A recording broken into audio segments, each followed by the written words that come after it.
Hi, welcome to this lab. In this lab, I'm going to take you through 5 key security areas of Azure storage that I have discussed in the previous lecture. First one is management plane security, in which you control access to operations of the storage account using Azure Active Directory. The way you control is click on access control.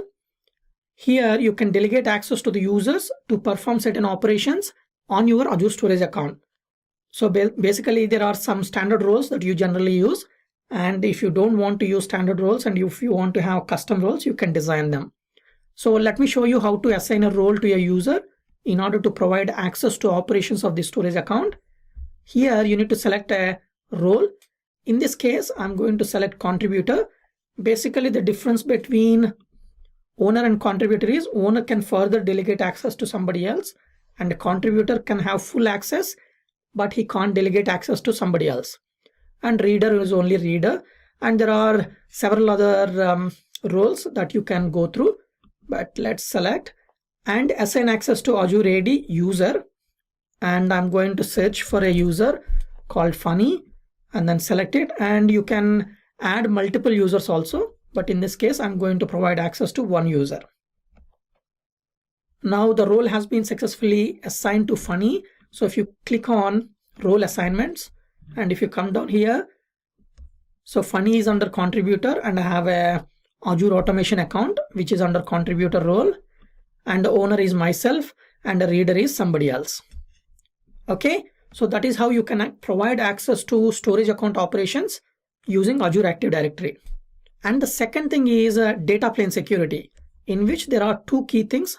One is access keys, which will provide blanket access to the storage account. There are generally two keys that are available in Azure for each storage account that you create, and you generally keep on rotating them every year or every 6 months. And the reason we have two keys here is when you are rotating one key, any SAS key is generated based on that key will get invalidated. So to avoid any downtime, you can generate the keys based on key 2 and give it to the people when you are rotating key 1 and vice versa. Okay, and this is the connection string that you use in the code when you are trying to access storage account and the data within the storage account. Okay, and the third thing, which is within the data plane security, you can use shared access signatures. This is basically provide a granular access to storage services. So here you can choose which services that you want to allow access. So in case if you don't want to allow access to file, queue and table, only blob, this SAS key should access.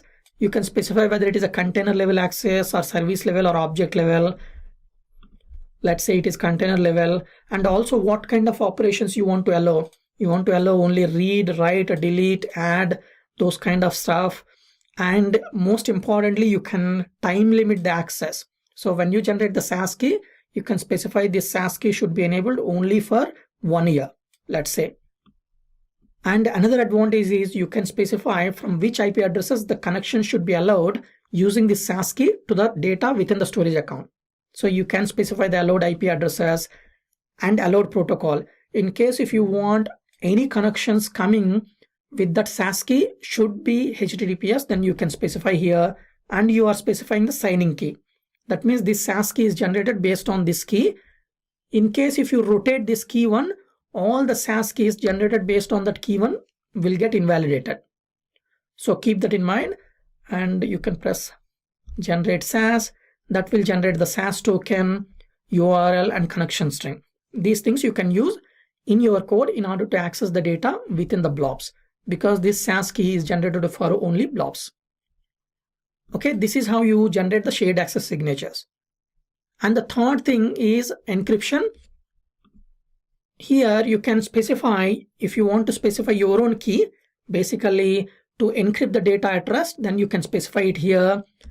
And if you want to have all the connections with your storage account should be using HTTPS, then you can use secure transfer required. You can enable it and save it. Okay. And finally, cross-origin resource sharing.